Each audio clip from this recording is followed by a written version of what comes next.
Welcome back. Today I'm reading chapter 3 of part 3 of 1984 by George Orwell.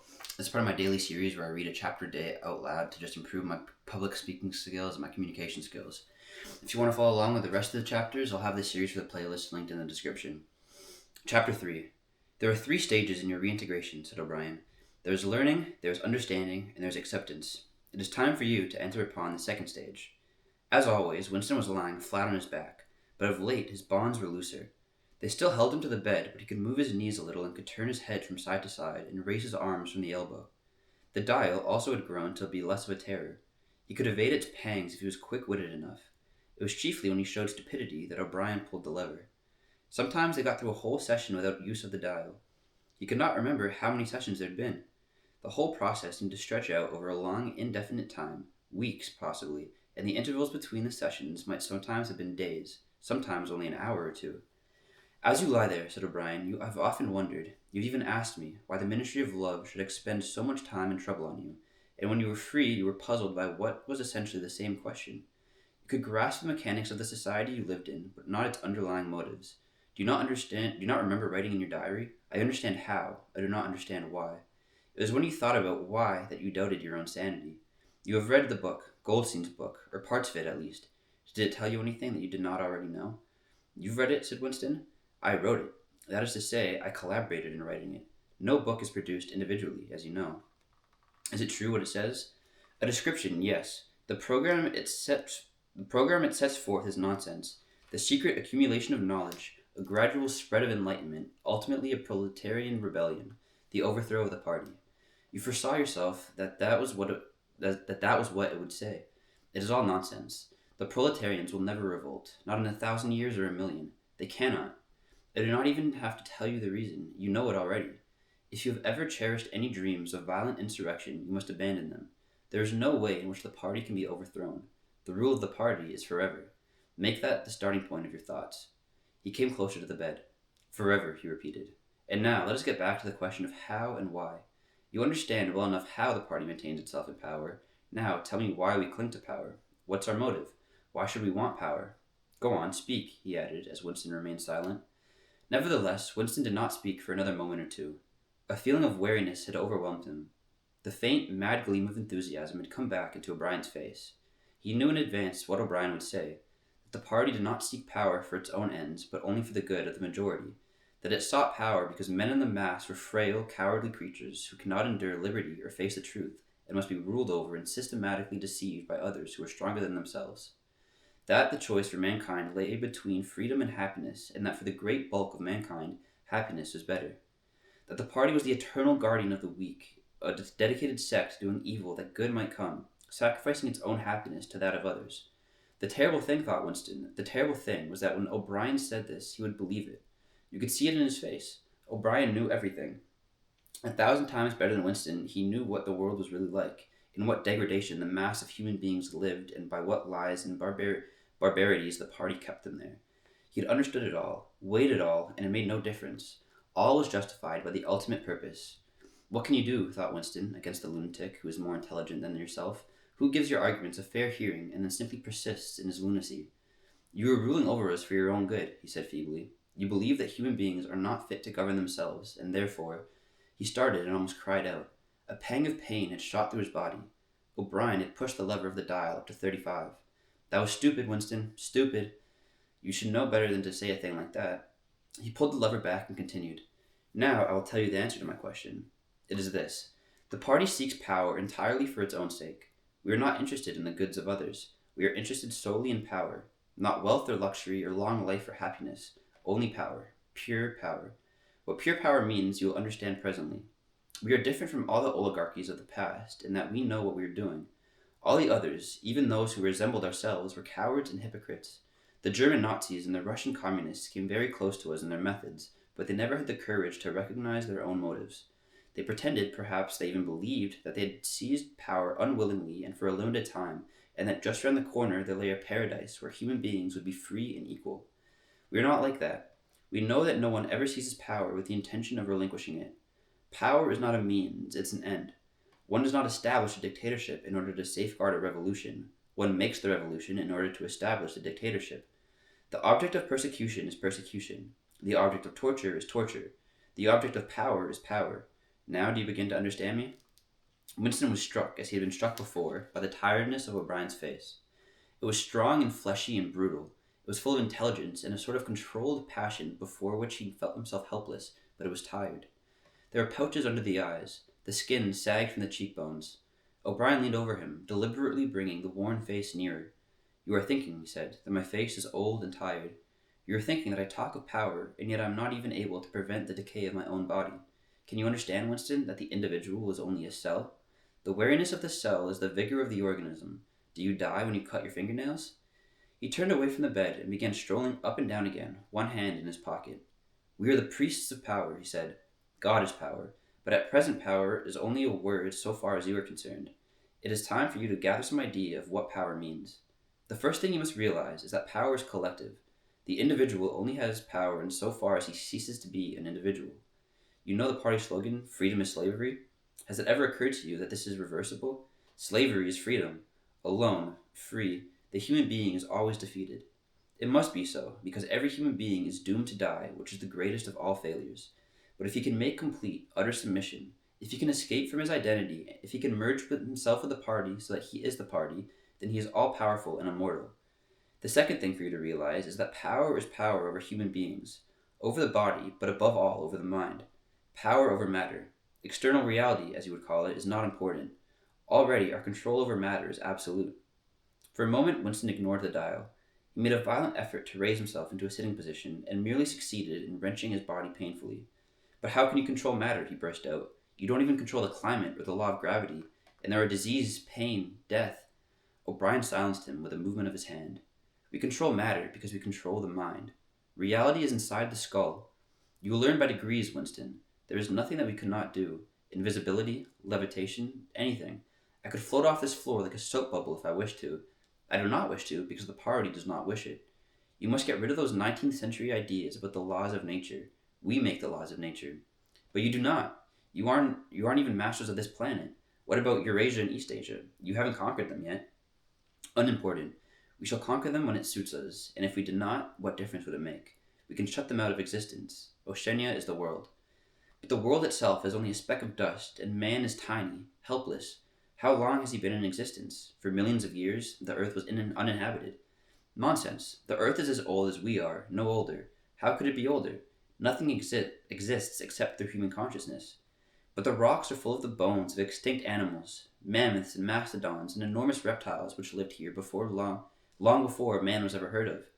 Have you ever seen those bones, Winston? Of course not. 19th century biologists invented them. Before man, there was nothing. After man, if you could come to an end, there would be nothing. Outside man, there is nothing. The whole universe is outside us. Look at the stars. Some of them are a million light years away. They're out of our reach forever." "What are the stars?" said O'Brien indifferently. "They are bits of fire a few kilometers away. We could reach them if we wanted to, or we could blot them out. The earth is at the center of the universe. The sun and the stars go round it." Winston made another convulsive movement. This time he did not say anything. O'Brien continued as though answering a spoken objection. "For certain purposes, of course, that's not true. When we navigate the ocean, or when we predict an eclipse, we often find it convenient to assume that the earth goes around the sun and that the stars are millions upon millions of kilometers away. But what of it? Do you suppose it is beyond us to produce a dual system of astronomy? The stars can be near or distant, according to as we need them. Do you suppose our mathematicians are unequal to that? Have you forgotten doublethink?" Winston shrank back upon the bed. Whatever he said, the swift answer crushed him like a bludgeon, and yet he knew that he was right. The belief that nothing exists outside your mind, surely there must be a way of demonstrating that it was false. Had it not been exposed long ago as a fallacy? There was even a name for it, which he had forgotten. A faint smile twitched the corner of O'Brien's eye as he looked down at him. "I told you, Winston," he said, "that metaphysics is not your strong point. The word you're trying to think of is solipsism, but you are mistaken. This is not solipsism. Collective solipsism, if you like. But that is a different thing. In fact, the opposite thing. All this is a digression," he added in a different tone. "The real power, the power we have to fight for night and day, is not power over things, but over men." He paused, and for a moment assumed again his air of a schoolmaster questioning a promising pupil. "How does one man assert his power over another, Winston?" Winston thought. "By making him suffer," he said. "Exactly, by making him suffer. Obedience is not enough. Unless he's suffering, how can he be sure that he is obeying your will and not his own? Power is in inflicting pain and humiliation. Power is in tearing human minds to pieces and putting them together again in new shapes of your own choosing. Do you begin to see, then, what kind of world we're creating? It is the exact opposite of the stupid hedonistic utopias that the old reformers imagined. A world of fear and treachery is torment, a world of trampling and being trampled upon, a world which will grow not less but more merciless as it refines itself. Progress in our world will be progress towards more pain. The old civilizations claimed that they were founded on love or justice. Ours is founded upon hatred. In our world, there will be no emotions except fear, rage, triumph, and self-abasement. Everything else we shall destroy. Everything. Already, we are breaking down the habits of thought which have survived from before the revolution. We have cut the links between child and parent, and between man, and between man and woman. No one dares trust a wife or a child or a friend any longer. But in the future, there will be no wives and no friends. Children will be taken from their mothers at birth, as one takes eggs from a hen. The sex instinct will be eradicated. Procreation will be an annual formality like the renewal of a ration card. We shall abolish the orgasm. Our neurologists are at work upon it now. There will be no loyalty except loyalty towards the party. There will be no love except the love of Big Brother. There will be no laughter except the laugh of triumph over a defeated enemy. There will be no art, no literature, no science. When we are omnipotent, we shall have no more need of science. There will be no distinction between beauty and ugliness. There will be no curiosity, no enjoyment of the process of life. All competing pleasures will be destroyed. But always, do not forget this, Winston, always there will be the intoxication of power, constantly increasing and constantly growing subtler. Always, at every moment, there will be the thrill of victory, the sensation of trampling on an enemy who is helpless. If you want a picture of the future, imagine a boot stamping on a human face, forever. He paused as though he expected Winston to speak. Winston had tried to shrink back into the surface of the bed again. He could not say anything. His heart seemed to be frozen. O'Brien went on. And remember that it is forever. The face will always be there to be stamped on. The heretic, the enemy of society, will always be there so that he can be defeated and humiliated over and over again. Everything that you have undergone since you have been in our hands, all that will continue, and worse. The espionage, the betrayals, the arrests, the tortures, the executions, the disappearances will never cease. It'll be a world of terror as much as a world of triumph. The more the party is powerful, the less it will be tolerant. The weaker the opposition, the tighter the despotism. Goldstein and his heresies will live forever. Every day, at every moment, they will be defeated, discredited, ridiculed, spat upon, and yet they will always survive. This drama that I have played out with you during 7 years will be played out over and over again, generation after generation, always in subtler forms. Always we shall have the heretic here at our mercy, screaming with pain, broken up, contemptible, and in the end utterly penitent, saved from himself, crawling to our feet of his own accord. That is the world that we are preparing, Winston. A world of victory after victory, triumph after triumph after triumph, an endless pressing upon the nerve of power.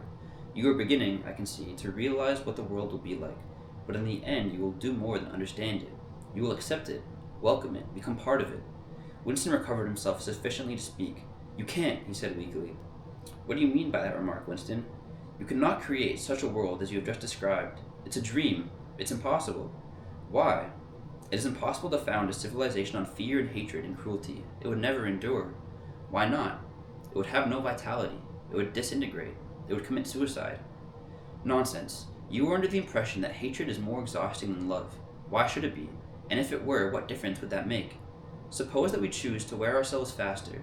Suppose that we quicken the tempo of human life till men are senile at 30. Still, what difference would it make? Can you not understand that the death of the individual is not death? The party is immortal. As usual, the voice had battered Winston into helplessness.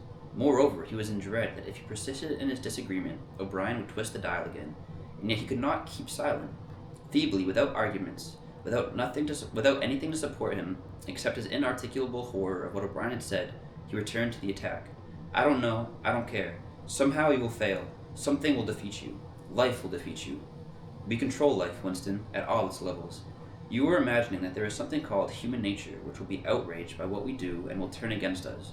But we create human nature. Men are infinitely malleable.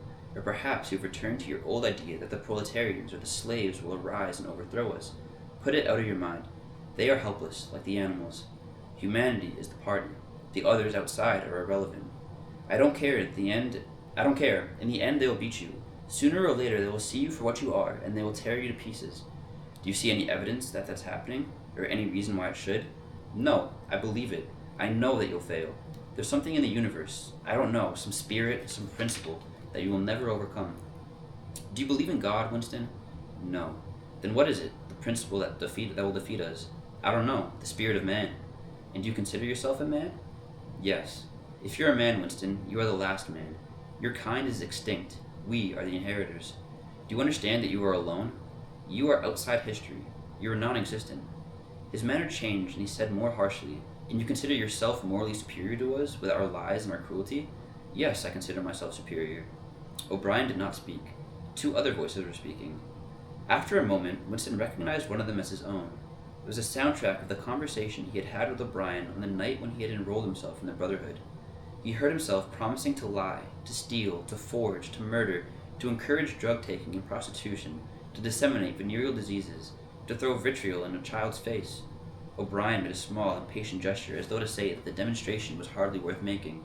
Then he turned a switch, and the voices stopped. "Get up from that bed," he said. The bonds had loosened themselves. Winston lowered himself onto the floor and stood up unsteadily. "You are the last man," said O'Brien. "You are the guardian of the human spirit. You shall see yourself as you are. Take off your clothes." Winston undid the bit of string that held his overalls together. The zip fastener had long since been wrenched out of them. He could not remember whether at any time since his arrest he had taken off his clothes at all. Beneath the overalls, his body was looped with filthy yellowish rags, just recognizable as the remnants of underclothes. As he slid them to the ground, he saw that there was a three-sided mirror at the far end of the room. He approached it, then stopped short. An involuntary cry had broken out of him. "Go on," said O'Brien. "Stand between the wings of the mirror. You shall see the side view as well." He had stopped because he was frightened. A bowed, gray-colored, skeleton-like thing was coming towards him. Its actual appearance was frightening, and not merely the fact that he knew it to be himself. He moved closer to the glass. The creature's face seemed to be protruded because of its bent carriage. A forlorn jailbird's face with a knobby forehead running back to a bald scalp, a crooked nose, and battered-looking cheekbones, above which his eyes were fierce and watchful. The cheeks were seamed, the mouth had a drawn-in look. Certainly it was his own face, but it seemed to him that it had changed more than he had changed inside. The emotions it registered would be different from the ones he felt. He had gone partially bald. For the first moment he had thought that he had gone gray as well, but it was only the scalp that was gray. Except for his hands and the circle of his face, his body was gray all over with ancient ingrained dirt. Here and there, under the dirt, there were red scars of wounds, and near the ankle the varicose ulcer was an inflamed mass with flakes of skin peeling off of it. But the truly frightening thing was the emaciation of his body. The barrel of his ribs was as narrow as that of a skeleton. The legs had shrunk so that the knees were thicker than the thighs. He saw now what O'Brien had meant about seeing the side view. The curvature of the spine was astonishing. The thin shoulders were hunched forward so as to make a cavity of the chest. The scraggy neck seemed to be bending double under the weight of the skull. At a guess, he would have said that this was the body of a man of 60, suffering from some malignant disease. "You have thought sometimes," said O'Brien, "that my face, the face of a member of the inner party, looks old and worn. What do you think of your own face?" He seized Winston's shoulder and spun him around so that he was facing him. "Look at the condition you are in," he said. "Look at this filthy grime all over your body. Look at the dirt between your toes. Look at that disgusting running sore on your leg. Do you know what that looks like? Do you know that you stink like a goat? Probably you have ceased to notice it. Look at your emaciation. Do you see? I can make my thumb and forefinger meet around your bicep. I can snap your neck like a carrot. Do you know that you have lost 25 kilograms since you've been in our hands? Even your hair is coming out in handfuls. Look." He plucked at Winston's head and brought away a tuft of hair. "Open your mouth. 9, 10, 11 teeth left. How many had you had when you came to us? And the few you have left are dropping out of your head. Look here." He seized one of Winston's remaining front teeth between his powerful thumb and forefinger. A twinge of pain shot through Winston's jaw. O'Brien had wrenched the loose tooth out of the roots. He tossed it across the cell. "You're rotting away," he said. "You're falling to pieces. What are you, a bag of filth? Now turn around and look into that mirror again. Do you see that thing facing you? That is the last man. If you are human, that is humanity. Now put your clothes on again." Winston began to dress himself with slow, stiff movements until he had not seemed to notice how thin and weak he was. Only one thought stirred in his mind, that he must have been in this place longer than he imagined. Then suddenly, as he fixed the miserable rags around himself with a feeling of pity for his ruined body, came over him. Before he knew what he was doing, he had collapsed onto a small stool that stood beside the bed and burst into tears. He was aware of his ugliness, his gracelessness, a bundle of bones and filthy underclothes, sitting, weeping in the harsh white light, but he could not stop himself. O'Brien laid a hand on his shoulder, almost kindly. It will not last forever, he said. You can escape from it whenever you choose. Everything depends on yourself. You did it, sobbed Winston. You reduced me to this state. No, Winston, you reduced yourself to it. This is what you accepted when you set yourself up against the party. It was all contained in that first act. Nothing has happened that you did not foresee. He paused and then went on. We have beaten you, Winston. We have broken you up. You have seen what your body is like. Your mind is in the same state. I do not think there can be much pride left in you. You have been kicked and flogged and insulted. You have screamed with pain. You have rolled on the floor in your own blood and vomit. You have whimpered for mercy. You've betrayed everybody and everything. Can you think of a single degradation that has not happened to you? Winston stopped weeping, though the tears were still oozing out of his eyes. He looked up at O'Brien. I haven't betrayed Julia, he said. O'Brien looked down at him thoughtfully. No, he said. No, that's perfectly true. You have not betrayed Julia. The peculiar reverence for O'Brien, which nothing seemed able to destroy, flooded Winston's heart again. How intelligent, he thought. How intelligent. Never did O'Brien fail to understand what was said to him. Anyone else on Earth would have answered promptly that he had betrayed Julia, for what was there that he had not screwed out of him under the torture? He had told him everything he knew about her habits, her character, her past life. He had confessed in the most trivial detail everything that had happened at their meetings, and that he had said to her, and she said to him, their black market meals, their adulteries, their vague plottings against the party, everything. And yet, in the sense in which he intended the word, he had not betrayed her. He had not stopped loving her. His feelings towards her had remained the same. O'Brien had seen what he meant without the need for explanation. Tell me, he said, how long will they shoot me? How soon will they shoot me? It might be a long time, said O'Brien. You are a difficult case, but don't give up hope. Everyone is cured sooner or later. In the end, we shall shoot you. Okay. Shit is getting intense over here. That was chapter 3. I kind of want to talk about it, but I have to go get ready for work, so I'll see you guys tomorrow for chapter 4.